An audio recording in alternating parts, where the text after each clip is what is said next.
Assalamualaikum warahmatullahi wabarakatuh. Perkenalkan, nama saya Afifatul Aulia dari Prodi Ekonomi Syariah dengan NIM 0802045032 dan nomor absen 2.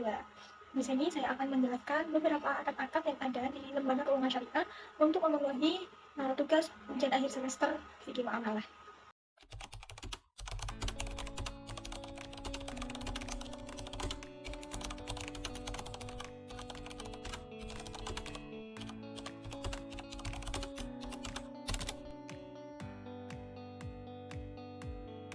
Pernah nggak sih kalian ke bank syariah atau ke pegadaian syariah dan mendengar istilah-istilah seperti mudharabah, musyarakah, rohan, atau fard?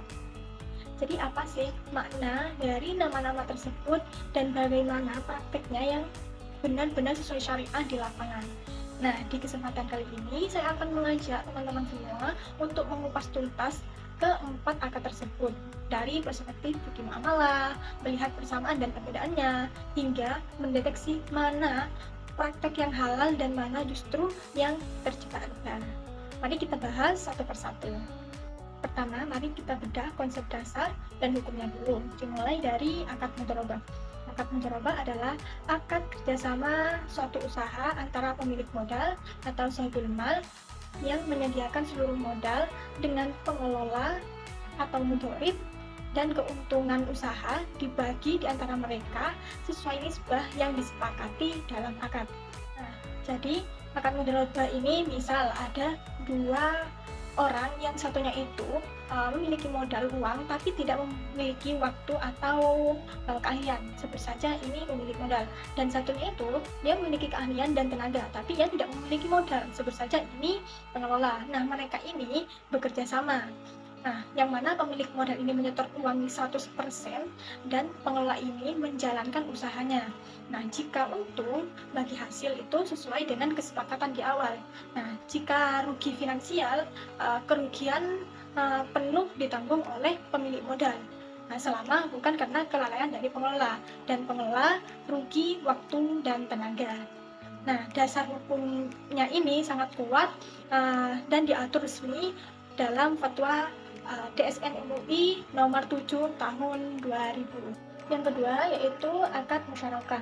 Fatwa DSN MUI nomor 8 tahun 2000 tentang pembiayaan musyarakah menjelaskan bahwa akad musyarakah adalah pembiayaan berdasarkan akad kerjasama antara dua pihak atau lebih untuk suatu usaha tertentu, di mana masing-masing pihak ini memberikan kontribusi dana dengan ketentuan bahwa keuntungan dan risiko akan ditanggung bersama sesuai dengan kesepakatan. Jadi, akad musyarakah ini berbeda dengan akad mudharabah. Nah, akad musyarakah ini konsepnya adalah patungan modal, di mana dua pihak atau lebih sama-sama menyetorkan modal dan sama-sama boleh ikut mengelola usaha karena modalnya gabungan. Nah, jika ada keuntungan akan dibagi sesuai dengan kesepakatan. Tapi jika ruginya harus dibagi secara adil dan proporsional berdasarkan persentase modal masing-masing. Yang ketiga yaitu rohan atau yang biasa kita kenal gadai syariah. Gadai syariah ini yaitu pinjaman dengan menggadaikan barang sebagai jaminan utang. Nah, konsepnya sederhana. Ketika seseorang membutuhkan pinjaman uang, dia membawa barang berharga miliknya sebagai jaminan kepada pihak pemberi pinjaman. Nah, tujuannya sebagai jaminan agar si pemberi pinjaman ini percaya bahwa hutangnya akan dibayarkan. Nah, dasar hukumnya yaitu kuat. Siti Aisyah radhiyallahu anhu pernah berkata, sesungguhnya Rasulullah SAW pernah membeli makanan dengan berhutang dari seorang Yahudi dan Nabi menggadaikan sebuah baju besi kepadanya. Hadis ini diriwayatkan oleh Bukhari dan Muslim. Dan akad selanjutnya yaitu qard. Akad qard yaitu pinjaman yang diberikan kepada nasabah atau muqtarid yang memerlukan. Nasabah wajib mengembalikan jumlah pokoknya yang diterima pada waktu yang telah disepakati bersama. Jadi akad qard ini adalah akad pinjaman kebajikan yang murni bersifat sosial atau tolong-menolong. Jadi orang yang meminjam ini wajib mengembalikan uang sebesar pokoknya saja, tanpa ada bunga atau tambahan keuntungan bagi si pemberi pinjaman. Akad ini dilindungi oleh Fatwa DSN MUI nomor 19 tahun 2001. Lalu apa sih persamaan dan perbedaan dari empat akad tersebut? Nah, persamaannya, keempat akad ini adalah pilar sah dalam ekonomi syariah yang semuanya wajib bersih dari riba, borol, dan maisir.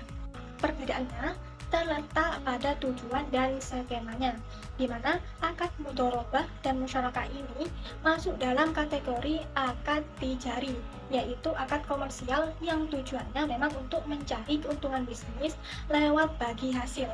Nah, sedangkan rohan dan qard ini masuk dalam kategori akad tabarruk, yaitu akad sosial yang tujuannya murni untuk menolong sesama, sehingga pihak bank atau lembaga keuangan itu tidak boleh mencari keuntungan dari uang yang dipinjamkan tersebut. Sekarang kita masuk pada bagian mengidentifikasi praktek nyata di lapangan, mana yang sesuai syariah dan mana yang menyimpang. Nah, pertama contoh mudharabah yang sesuai dengan syariah yaitu pada produk tabungan syariah. Nah, di awal bank dan kita sepakat bagi hasil dengan rasio atau nisbah tertentu. Misalnya 30% untuk kita dan 70% untuk bank. Di akhir bulan, bank itu menghitung keuntungan real dari bisnis mereka lalu membagikannya kepada kita itu secara adil. Tapi bisa jadi tidak sesuai syariah. Semisal bank syariah ini memberikan modal kepada sebuah kafe, lalu membuat syarat setiap bulan kafe ini wajib menyetor untung tetap sebesar 2 juta ke bank. Nah, dan kalau kafe ini rugi, modal bank harus utuh kembali. Nah, kenapa bisa tidak sesuai dengan syariah? Karena menentukan angka nominal keuntungan tetap di awal itu mengubah fungsi bagi hasil menjadi bunga utang atau riba. Nah, dalam mudharabah, kerugian bisnis secara alami adalah resiko pemilik modal, bukan dibebankan paksa kepada pengelola. Selanjutnya pada musyarakah. Contoh yang sesuai dengan syariah adalah proyek patungan perumahan antara bank dan nasabah, di mana keuntungan dibagi sesuai kesepakatan nisbah dan kerugian dibagi secara adil sesuai dengan porsi modal awal masing-masing. Menjadi tidak sesuai syariah dalam bisnis patungan ini apabila bank membuat aturan secara sepihak jika harga properti turun di pasar, nasabah yang harus menanggung seluruh kerugian sendirian. Nah, kenapa menjadi tidak sesuai syariah? Karena ini melanggar prinsip keadilan dan sifat kemitraan di mana resiko kehilangan nilai aset itu ditanggung bersama sesuai porsi kepemilikan. Akad rohan atau gadai, contoh sah dan sesuai dengan syariah adalah ketika kita menggadaikan emas ke pegadaian syariah untuk pinjam uang. Nah, emas kita disimpan di berangkasnya mereka. Kita hanya membayar biaya sewa tempat atau biaya pemeliharaan yang dihitung berdasarkan berat emas atau biaya real berangkasnya. Menjadi tidak sah atau haram jika biaya pemeliharaan tersebut dihitung berdasarkan persentase nominal uang yang kita pinjam, misalnya 2% dari total peminjaman. Kenapa? Karena ini adalah manipulasi terselubung dari bunga utang atau riba jahiliyah yang dibungkus dengan nama biaya administrasi. Terakhir, akad qard. Praktek yang sesuai dengan syariah adalah program pinjaman kebajikan untuk UMKM mikro menggunakan dana zakat atau infak. Anda nasabah pinjam 2 juta, maka kembalinya 2 juta.